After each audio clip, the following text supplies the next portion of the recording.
Salut très chers téléspectateurs, bienvenue à vous dans cette émission, les fans de Jésus-Christ. Nous disons encore gloire soit rendue au Père parce qu'il nous a prêté vie. Elohim, notre Dieu, soit glorifié. Et sur ce plateau, le Seigneur nous a fait grâce de recevoir l'un de ses serviteurs parmi ceux qu'il a choisi ou prédestinés dans cette génération qui va devoir plutôt restaurer son autel. Il s'agit donc de cette personne, le prophète Samuel Tamba, avec qui nous aurons à partager sur ce thème, la guerre des adorateurs. Bonjour prophète Samuel. Bonjour Flore Makwala. Comment vous allez? Oui, par la grâce de Dieu, nous tenons le bon bout. Ok. Et le peuple de Dieu qui nous suit? Non, qu'ils soient bien calés partout, ils sont en train de nous prendre, parce que j'ose croire que le Seigneur va les bénir abondamment en ce moment. Prophète Samuel, oui. Pourquoi la guerre des adorateurs? Je pensais que tu allais me demander d'abord de me présenter. Je le fais à votre place. Merci. Ok, je me nomme le prophète Samuel Tamba. Je suis pasteur à l'église des ambassadeurs pour Christ. Église située sur Mbinza Pigeon, dans la commune de Ngalema. Et je suis également professeur à l'Institut supérieur biblique de Kinshasa, du docteur Roger Ousmane, qui est basé à Limete, 14e rue. Alors, pour la question que vous venez de me poser, c'est quoi la guerre des adorateurs? Ma soeur Flore, tu seras peut-être surpris, parce que tout au long de mon exposé, tout au long de notre émission, les gens vont se rendre compte que la Bible n'est faite que de la guerre des adorateurs. Ah bon? En fait, cette guerre a une origine lointaine, comme nous allons essayer de démontrer cela au vu de nos téléspectateurs. Mais ce que je peux dire pour faire l'entrée en matière, cette guerre, nous pouvons la résumer d'une simple manière. Cela veut dire que Satan a besoin des gens pour l'adorer. Dieu aussi, de son côté, a besoin de gens pour l'adorer. Ça, c'est de manière claire. Mais tout au long de notre exposé, sur base de vos questions, tout le monde sera en train de comprendre c'est quoi la guerre des adorateurs. Là, maintenant, ça veut dire que c'est Dieu et le diable qui se disputent ce trône d'adoration. Si vous m'avez bien suivi dans la première question, nous étions en train de dire ceci. Cette guerre a une origine lointaine. Très lointaine. Oui. Dans Ézéchiel 28, 14, nous voyons déjà le diable essayer de s'approprier l'adoration qui était due au Père. Dans le jardin d'Éden, Dieu a voulu amener les hommes d'une certaine manière. Mais le diable également est venu pour soudoyer à ce que l'homme ne puisse pas adorer le Seigneur, pour que l'homme puisse l'adorer. Tout au long de l'Ancien Testament, à travers l'histoire, nous voyons des guerres. Le peuple de Dieu contre les Ammonites, le peuple de Dieu contre les Hétiens. Tout cela, c'était des guerres. Et pour rafraîchir la mémoire à nos téléspectateurs, pas longtemps, au désert, quand le diable est venu tenter le Seigneur, là il a déclaré cela clairement, maman.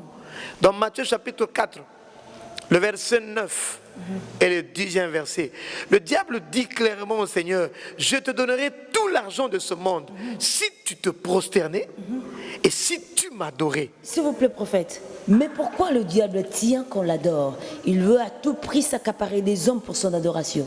Ok, je vais répondre à votre question, mais je ne voudrais pas vraiment étendre de ce côté-là, parce que nous risquerons de nous perdre. Vraiment. Mais si le diable veut s'accaparer de l'adoration qui est due au Père, simplement parce que lui, il est déjà condamné. Il est condamné, pour lui, il n'y a pas de deuxième session. Pour lui, il n'y a pas de pardon. La Bible dit dans Matthieu chapitre 15, verset 41, si je ne me suis pas trompé, que l'enfer a été créé pour le diable. Et là, j'en profite pour dire à nos téléspectateurs que l'enfer n'a jamais été créé pour les hommes. C'est une information que je donne. L'enfer a été créé uniquement pour le diable et ses anges. Si les hommes vont y entrer, c'est simplement parce qu'ils ont refusé la voie du salut que le Seigneur a amené. Mais de prime abord, l'enfer n'a jamais été créé pour l'homme. L'enfer a été créé pour le diable et c'est la raison pour laquelle le diable essaye de faire perdre tout le monde pour qu'il puisse avoir des accompagnateurs. Ah bon? Vous n'allez pas sans oublier que la Bible nous dit dans Jean, le chapitre 10, le verset 10, le voleur ne vient que pour voler, dérober et détruire. Ok. Professeur Samuel, comme vous l'avez dit, vous avez répondu à moitié à notre question. Mais qu'est-ce qui incite alors la jalousie de Dieu? Parce que Dieu ne veut pas partager sa gloire avec une personne. Dieu ne veut pas partager sa gloire avec quoi que ce soit. Qu'est-ce qui incite sa jalousie? Ok, je vais répondre à votre question, mais si je répondais, je vais aller vite en besogne.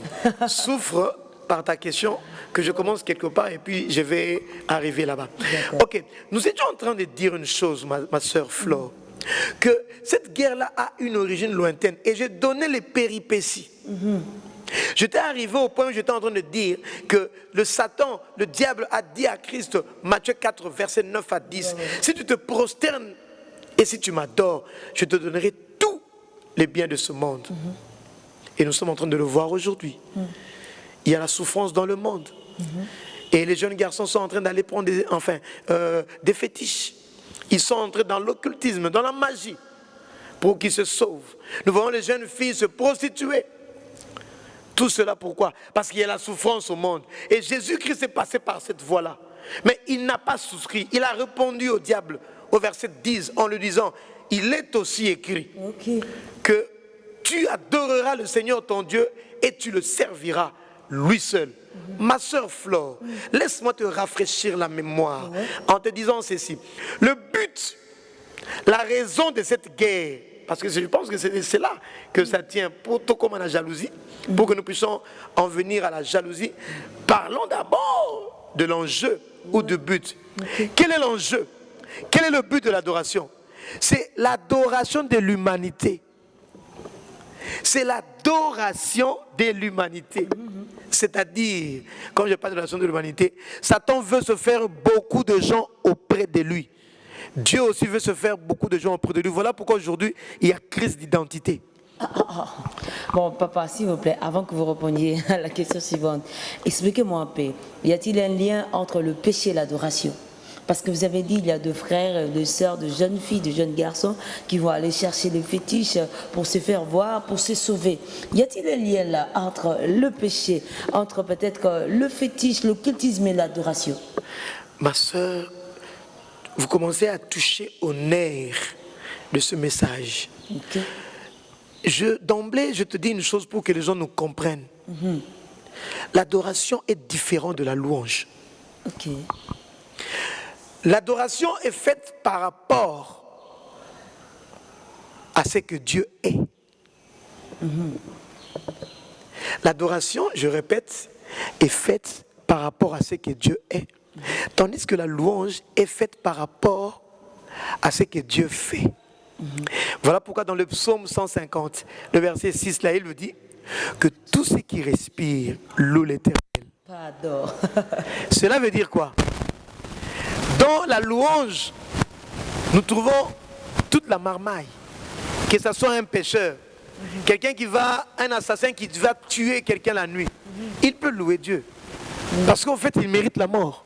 Mais Dieu le garde encore en vie. Il peut louer le Seigneur. Ma soeur, le Flore, les pelouses louent le Seigneur. Pelouse. Parce que ça respire.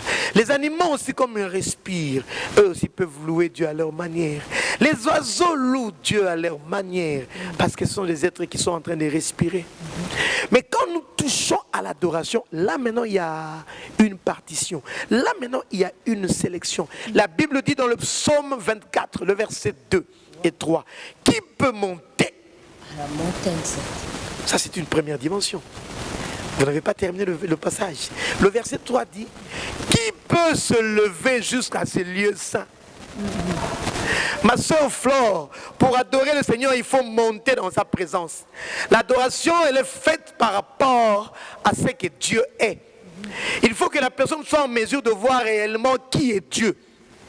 avant de donner une adoration qui plaise au Seigneur. Voilà pourquoi Jésus a dit à la femme samaritaine, vous adorez celui que vous ne connaissez pas. Cette femme-là avait 5 maris. Dans sa condition, elle ne pouvait pas. Elle n'avait pas la capacité d'adorer le Seigneur. Voilà pourquoi la Bible dit que Dieu recherche en ce temps de la fin les véritables adorateurs. Ceux qui sont en train d'adorer le Seigneur en esprit et en vérité. Cela veut dire que celui qui pêche, par définition, ne peut pas être dans la présence de Dieu. Celui qui pêche, vous comprenez que celui qui pêche ne peut en aucune manière donner une adoration qui plaise au Seigneur. Notez ceci, Dieu ne recherche pas une adoration, mais Dieu recherche une vraie adoration. Wow. Prophète Samuel, c'est fort, hein? Au fait, prophète Samuel, oui. Quand vous dites que vos pères, comme la Samaritaine a dit, vos pères adorent dans cette montagne, mais toi tu ne connais, mais vous ne connaissez pas qui vous adorez. Oui. Alors, est-ce qu'il y a des conditions pour adorer le Seigneur? Il y a des critères qu'il faut que quelqu'un puisse être cassé. Vous avez bien dit qu'il y a une sélection. Quelle est la sélection? C'est par quoi ils font cette sélection? Quels sont les critères? Madame Flore, la guerre des adorateurs, elle est vaste. La guerre des adorateurs, elle est vaste. C'est une guerre des dieux, des divinités. Des divinités. La guerre de Dieu. Oui. Une guerre des divinités. C'est une guerre des prophètes. C'est une guerre des autels. Ah bon? Vous pouvez nous poser la question, comment faire pour venir donner une bonne... Quelles sont les conditions? Mais c'est ça la guerre des autels. D'autres pensent qu'il faut aller avec un mélange, comme le diable. Mais les vrais adorateurs ont une certaine manière d'adorer le Seigneur. Il y a un texte dans la Bible. Verset 21. Alors Élie s'approcha de tout le peuple et dit, jusqu'à quand boiterez-vous de deux côtés? Si l'Éternel est Dieu, allez après Dieu. Et si c'est Baal, allez après Baal. Le peuple ne lui répondit pas. Vous êtes intelligente? Je pense qu'à ce niveau, verset 21, vous avez localisé, vous avez discerné de quelle guerre il s'agit. La guerre des divinités. Si c'est Dieu, allez auprès de lui. Si c'est Baal, allez après Baal. Le verset 24, toujours par rapport aux guerres des divinités. Invoquez le nom de votre Dieu. Et vous allez voir dans ma Bible, le Dieu là est écrit en minuscule. Et moi, j'invoquerai le nom de mon Dieu. Maman Flore, aujourd'hui nous voyons le Dieu de noir. Nous voyons le Dieu de jaune. Je fais un débat avec un monsieur, il m'a dit que votre Dieu n'avait pas terminé sa mission. Il y a un autre Dieu, il m'a cité un autre nom de ce Dieu-là. Vous allez aller dans les réseaux sociaux, vous allez voir qu'il y a encore d'autres dieux. Beaucoup de dieux. Une guerre des dieux. C'est la guerre des adorateurs. Au verset 22, ma soeur, 1 roi 18, Élie dit au peuple, je suis resté seul prophète de l'Éternel. Tous les autres sont allés après Baal. Le prophète de l'Éternel, c'est ce prophète-là qui ramène les cœurs des hommes et des femmes vers Dieu.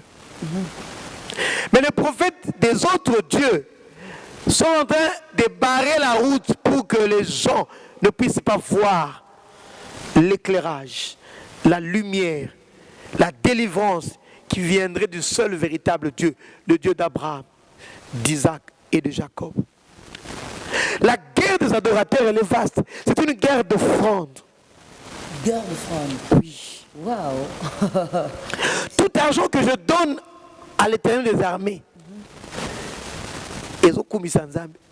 mais quand tu donnes l'argent à un féticheur, à un marabout, c'est une guerre d'offrande. La guerre des adorateurs, elle est vaste. Une guerre des prophètes, une guerre des autels, une guerre d'offrande. C'est une guerre qui est vaste. Donc, je pense que j'ai répondu à votre question. Si je ne l'ai pas fait, vous pouvez me rafraîchir la mémoire. Qui sont sélectionnés? Par quels critères? Il faut être sélectionné pour bien adorer les seigneurs. Ok, là, c'est une matière vaste à développer, qui risquerait de nous faire chavirer de notre grand thème, la guerre des adorateurs. Mais je vous promets que nous y reviendrons. Mais d'abord, une seule chose que je veux donner. Vous l'avez évoqué tout à l'heure. Le vrai adorateur doit être un homme qui est séparé de tout mal. Le vrai adorateur doit être quelqu'un qui a le soupir de la biche. Wow. Le psaume 42, le verset 1 à 6, la Bible dit, comme une biche soupire après de courants d'eau, ainsi mon âme a soif du Dieu vivant. Celui qui doit être un vrai adorateur doit entrer dans la présence de Dieu. Dieu doit ouvrir une porte pour lui. Il doit voir Dieu. Il doit savoir la signification du caractère. Il doit savoir la signification de l'image qu'il donne à Dieu. Il ne peut pas être comme un perroquet. Comme nous sommes en train de voir dans les calendriers, on a écrit Jéhovah, maître de temps et de circonstances, Jéhovah Shammah. Tu n'as jamais vu Dieu être le maître de temps et de circonstances dans ta vie. Comment tu peux le déclarer Dieu vivant? Il faut, par exemple, le cas d'Élie. Élie est allé dans la présence de Dieu, il a découvert. L'adoration est faite par rapport à une découverte que nous faisons. Et cette découverte-là s'est faite dans la présence de Dieu. En fait, Samuel, là, par là, vous voulez me dire que peut-être si je dis Jéhovah Shalom, bien que je n'ai pas encore expérimenté la dimension de Shalom dans ma vie, je ne peux pas l'exprimer dans ma prière. Absolument. Pourquoi?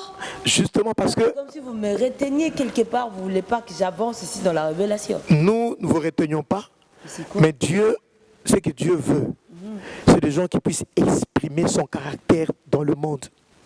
Et ne peut être un véritable témoin que celui qui a vécu l'épreuve. C'est ça le témoin. Avant que je ne puisse dire à l'autre que Dieu est maître de temps et de circonstances, il faut que moi-même je le sente.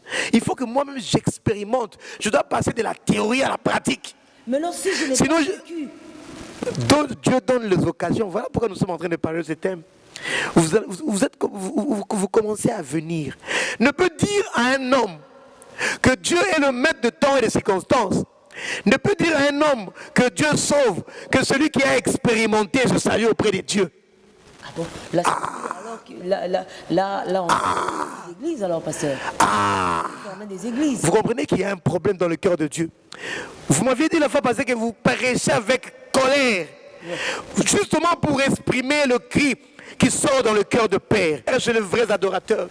Ceux qui l'adorent en esprit et en vérité. Je te dis que nous allons faire une émission uniquement sur ce passage. Ceux qui l'adorent en esprit et en vérité, cela veut dire quoi au juste? Mais ici, nous sommes en train d'introduire.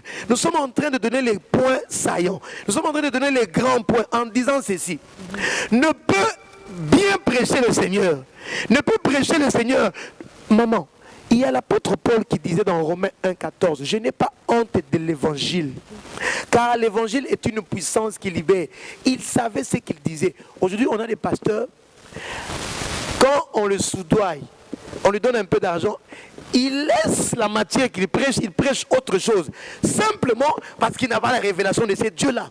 On a des pasteurs qui vont chez les féticheurs, prendre des gris-gris pour faire tomber les gens.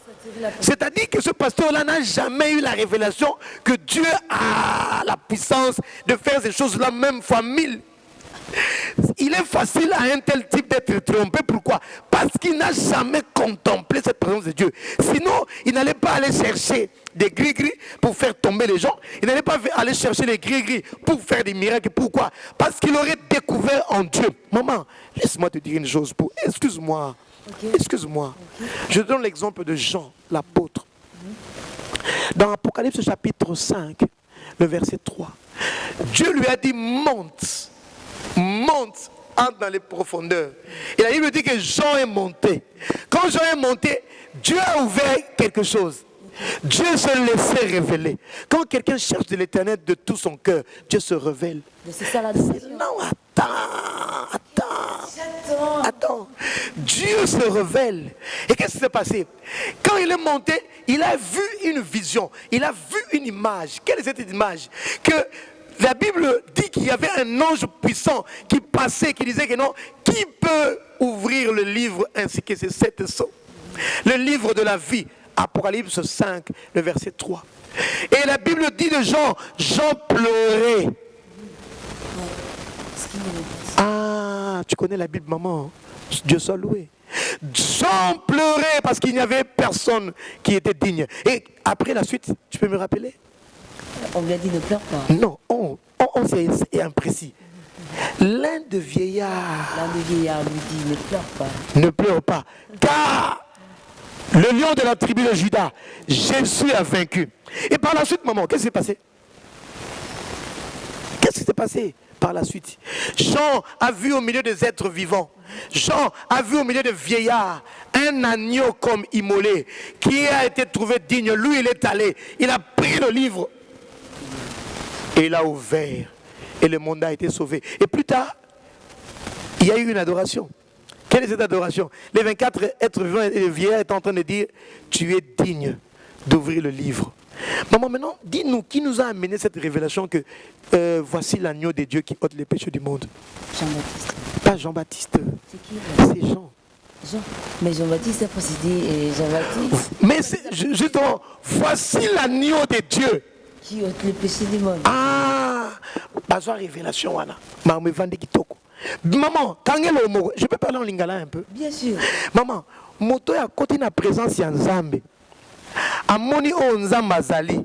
Ako exprimer oko tenga misa ete pourquoi? Pour ya mona. Ya moni. Abraham Abi Jova juré. Abi na Genèse 22 ake kona mwana ko bonzaye pa Nzambe. Baba abi alobi na keko adorer Nzambe ako ce pouvoir, ako pesa. Et après, qu'est-ce qui s'est passé? Dieu a pourvu. Ah, aux Combo. Et il savait ce qu'il disait. Donc, Dieu veut que notre adoration soit réfléchie. Oye belo ko zoloba. Voilà, pas dans ce même maillot. Au côté de la présence de Nzambe, Nzambe a panziga à se révéler. Au moment que Nzambe et l'autre justement, Nzambe au panzi Nzambe garde à se révéler. Quand Dieu, la connaissance de Dieu est ça que Nzambe a se révéler. Tant aux 8 dimensions naie, oye ko yebi sabato oyo moni.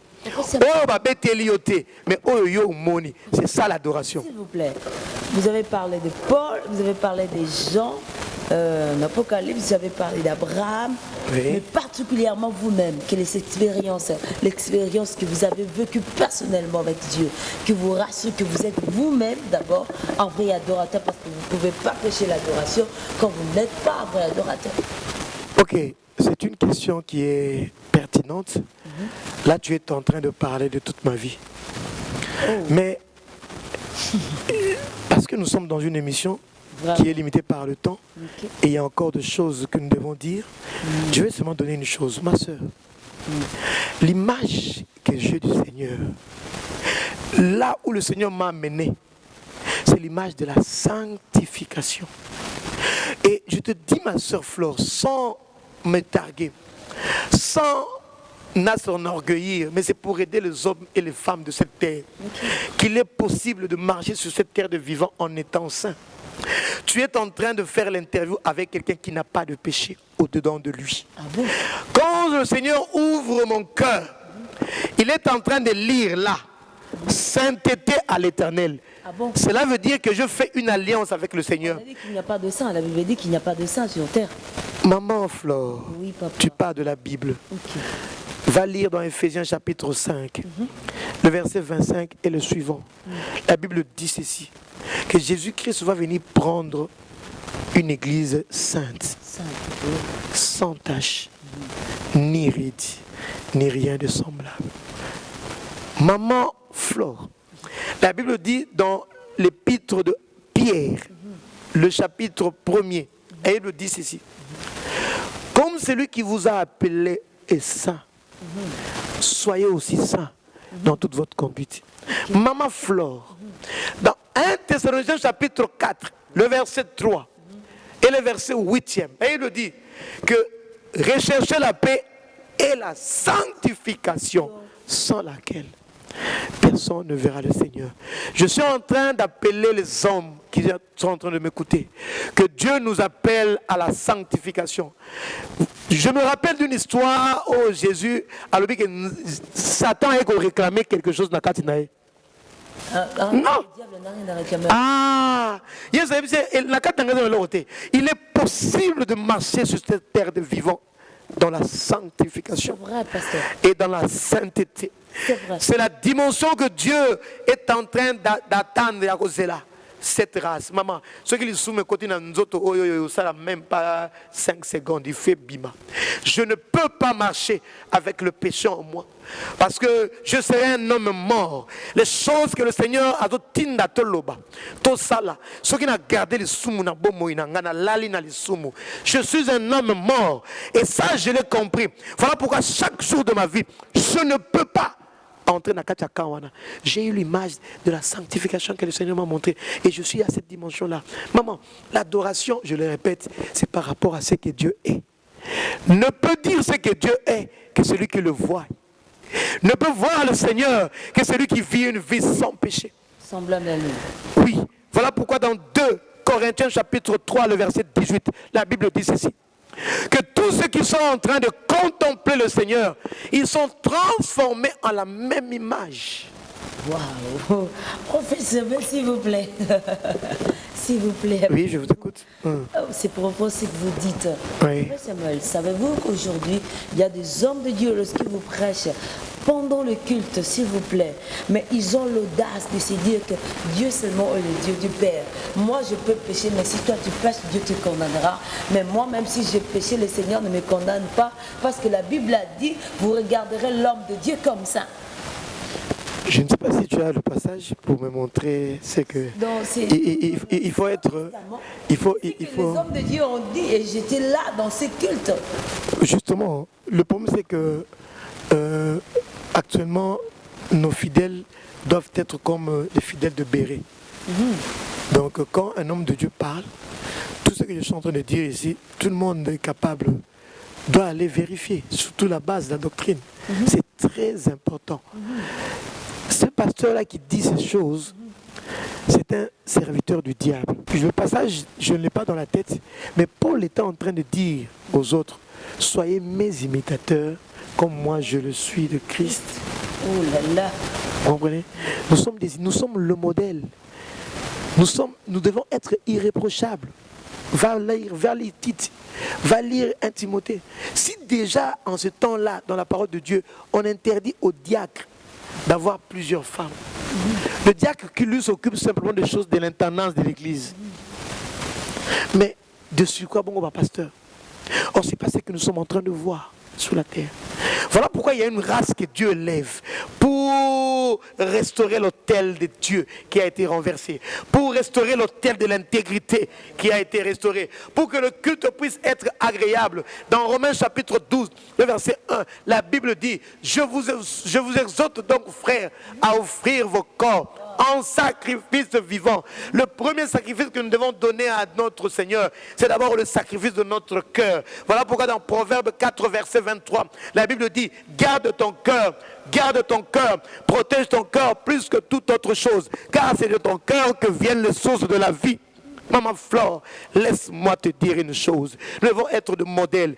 Tout ce que nous sommes en train de prêcher, nous le recevons de Dieu. Or, personne ne peut prêcher avec le péché. Parce qu'il est écrit dans Ésaïe chapitre 59, le verset 1 et 2. La main de Dieu n'est pas courte pour agir. L'oreille de Dieu n'est pas courte pour nous entendre. Mais c'est le péché. Le péché avilit l'homme. Le péché est celui qui est en train de détruire l'homme. Le péché est celui qui empêche à l'homme d'accomplir sa destinée. Le péché est ce qui empêche à l'homme de dominer. Le péché, c'est ce qui empêche à l'homme d'offrir la vraie adoration.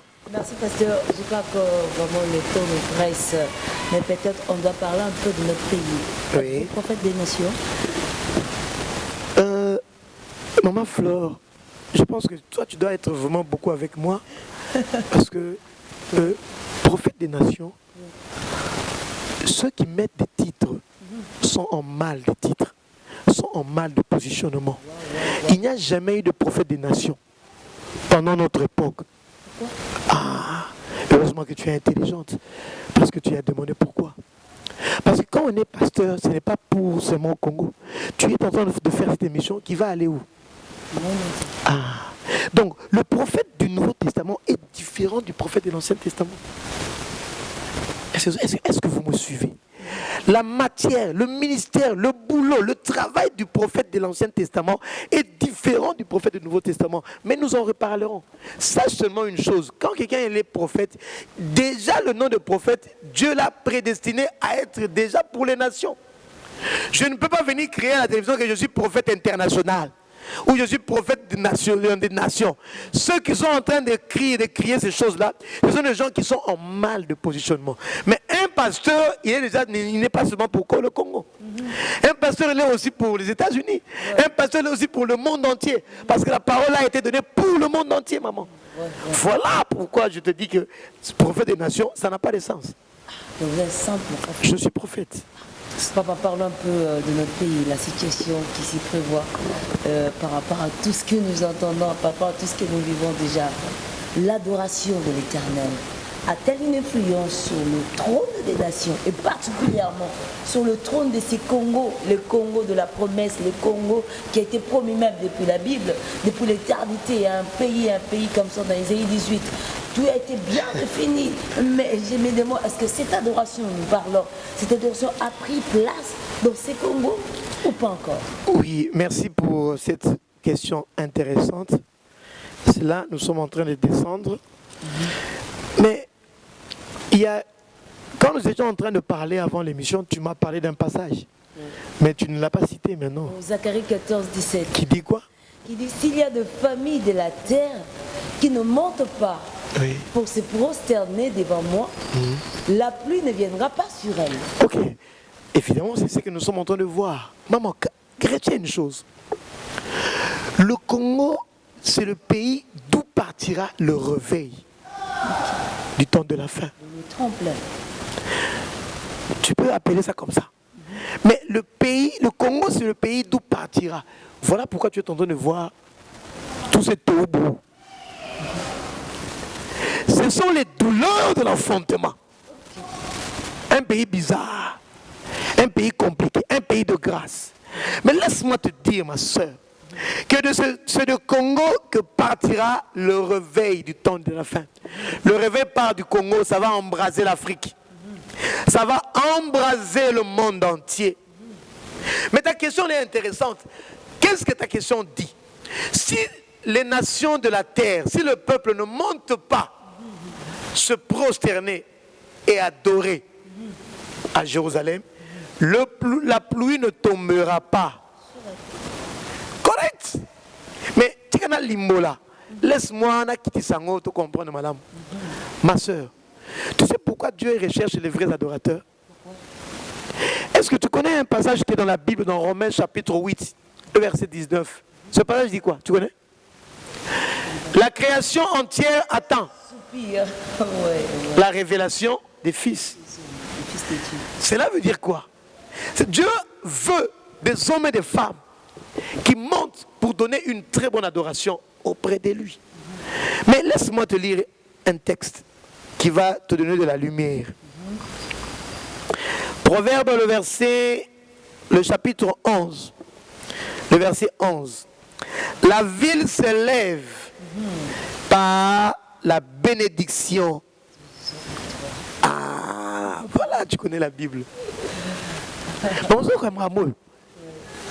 Et dans Proverbe 14, 34, bah, que non, les justes élèvent une nation. Bah, juste. Bah, vrai adorateur. Et l'ingolo baboui. Adoration est importante. Pourquoi? Le verset 11 du Proverbe 11. La ville s'élève quand il y a beaucoup d'hommes droits. La ville se lève, le Congo va aller de l'avant quand il y aura beaucoup de vrais adorateurs. Pourquoi? Parce qu'eux, ils vont venir imposer la volonté de Dieu sur la terre. Ah bon? Ah, mais c'est ça. C'est pas un problème politique qui nuit le Congo. Est-ce que le problème du Congo, ce n'est pas un problème politique? Ah, c'est quoi alors? Le problème du Congo, c'est un problème des hommes spirituels. Ah bon? Maman, les gens maintenant sont en train de se bagarrer élection. Est-ce que toi, tu ne sais pas que quand un vrai adorateur va prier, Dieu va faire qu'un vrai adorateur à l'objet? Ce qu'il faut, président, changer, à Rolanda, un vrai adorateur. Ce qu'il faut, Moutassa, un vrai adorateur. Parce que la Bible dit que la prière du vrai adorateur a une influence auprès de Dieu. Dieu fera exactement ce que les vrais adorateurs vont lui dire. Donc le problème du Congo n'est pas d'abord un problème politique. Ah bon? Les hommes politiques ont d'ailleurs besoin des hommes spirituels pour leur donner des explications. Mais c'est le contraire. Laisse-moi, laisse-moi. Un homme, merci, même si je voulais t'interrompre, mais tu m'as donné une piste. Dieu t'a parlé. Cela montre que tu as dit quoi? Les hommes spirituels sont corrompus. C'est-à-dire qu'ils ne sont pas vrais adorateurs. Voilà pourquoi on a des problèmes. On manque les vrais adorateurs. Pourquoi? Parce que les hommes politiques, dans les temps anciens, ce sont les politiques qui allaient vers les hommes religieux. Ce que l'homme religieux dit, c'est ce qui va se faire. Quand Saoul a péché, avant que David ne tienne les rênes, Samuel est venu lui dire que non, à partir d'aujourd'hui, on va te retirer. Et c'est ça ce que les hommes doivent restaurer. Voilà pourquoi Dieu recherche. Ah, on va nous comprendre. Mais malheureusement, l'émission touche à sa fin. Si le Congo a des problèmes, simplement parce qu'il lui manque de vrais adorateurs.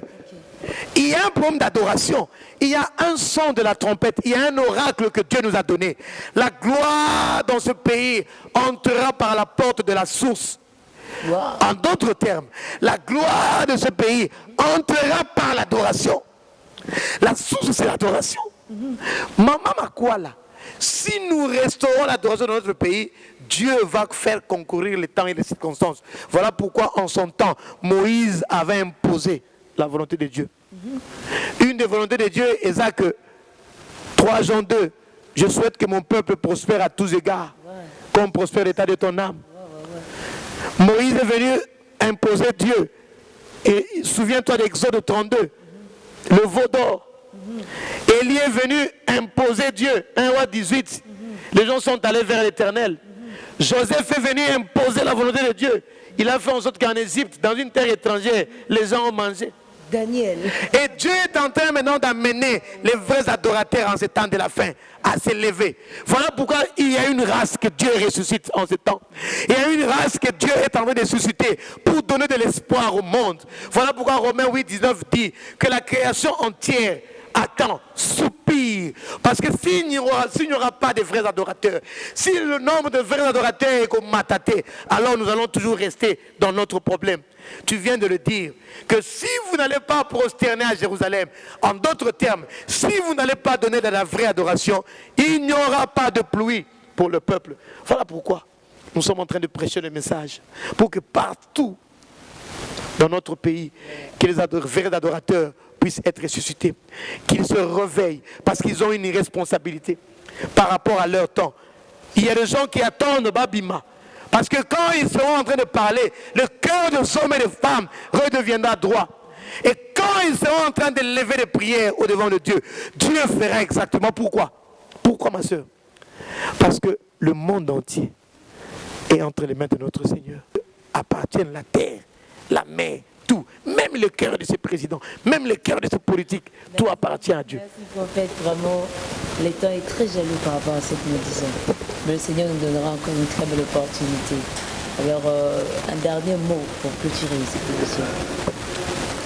Je suis en train de lancer un appel à tous les géants du Seigneur. La Bible nous dit, Jean 14, 1, que vos cœurs ne se troublent point. J'ai toujours été un homme ravi et content. Les circonstances de cette vie ne m'ont jamais bouleversé. Parce que la Bible dit que celui qui a pris possession, celui qui s'est assis sur cette pierre, n'a pas hâte de fuir. Mais c'est que je dis simplement à tous mes concitoyens, à tous ceux qui m'ont suivi, que parce que tu es fait partie de la génération, de cette dernière génération, tu as une responsabilité par rapport à ton pays, par rapport à ton quartier, par rapport à ta famille. Dieu veut que tu te lèves. Lèvons-nous, car il y a du boulot, il y a une moisson à relever, il y a une quiétude à donner à tous ceux qui sont en train de nous suivre ou qui sont autour de nous. Paul pouvait dire, je termine par là, j'ai une dette. Lui, il a compris. Parce qu'il a arraché, il a une dette. Envers qui? Il a une dette envers Dieu. C'est-à-dire que ce cri qui sort du cœur du Père, il a commencé à vivre pour Dieu. Une dette envers Dieu, une dette aussi envers les semblables. Si moi je ne me lève pas, si je me tais, celui qui est à mes côtés va perdre son salut. Arbunganzela. À côté le maté. Yangona ngai fona loba. Ngai fona na sanateya. Ngai fona samela ponde kwa peme na ngasa nini. Abika. J'ai une dette envers le monde. Parce que, et là nous avons une arme plus efficace que toute autre chose. L'évangile, la parole de Dieu. Paul l'avait reconnu en disant, je n'ai pas une honte de l'évangile, elle est une puissance pour libérer de toute situation. La sorcellerie peut partir. Le problème que tu es là qui n'a pas de solution peut partir. Notre nation peut se relever. Moi je crois en cela. Pourquoi? Parce que nous combattons en tant que chrétiens toujours dans la victoire. La victoire que Jésus a eue à Golgotha, c'est ta victoire à toi, Flore. C'est ma victoire à moi. Jésus n'avait pas besoin de victoire. Mais s'il est venu pour ici dans ce monde, c'est pour que je connaisse, que je sache que cette victoire qu'il a gagnée, c'est aussi ma victoire. Merci, prophète Samuel. C'était fort. Tout le plaisir a été pour moi. Numéro pour contact. Mon numéro de contact, c'est le 082 37 67 815.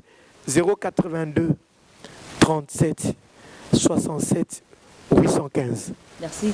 Là, il faut toujours ajouter les préfixes, notre code plus 243 ou 00243. Bien-aimé dans le Seigneur, vraiment, toi, si tu as une dette, toi qui nous regardes, toi aussi tu as une dette. Moi, si j'ai une dette, tous nous avons des dettes à relever, à payer. Alors, d'abord à Dieu et puis à nos semblables. Alors, c'était profond. Cette émission, vraiment, a été pour toi, pour que tu te lèves encore, pour que ta foi soit aiguisée. Nous allons nous retrouver très prochainement avec le prophète Samuel. Là, nous parlerons encore. Qu'est-ce qui incite, qu'est-ce qui attire le règne de Dieu sur terre? Qui sont ceux-là qui sont appelés des vrais adorateurs? Amen. Qui sont ceux-là qui se disent adorateurs, mais qui sont de faux et qui veulent se proclamer, ils se proclament souverains à la place de Christ? On va en parler pour notre deuxième émission. Alors, grand merci à l'équipe technique qui a été fidèle, nous voyons. C'était sous la réalisation de notre frère Olivier Zola, que nous appelons maître, et l'assistant de Grady, qui a été assisté par Grady Makwala. Au microphone, c'est votre humble servante, Flore Makwala. Pour nous joindre à nous, vous avez notre numéro qui est affiché là au bas de l'écran.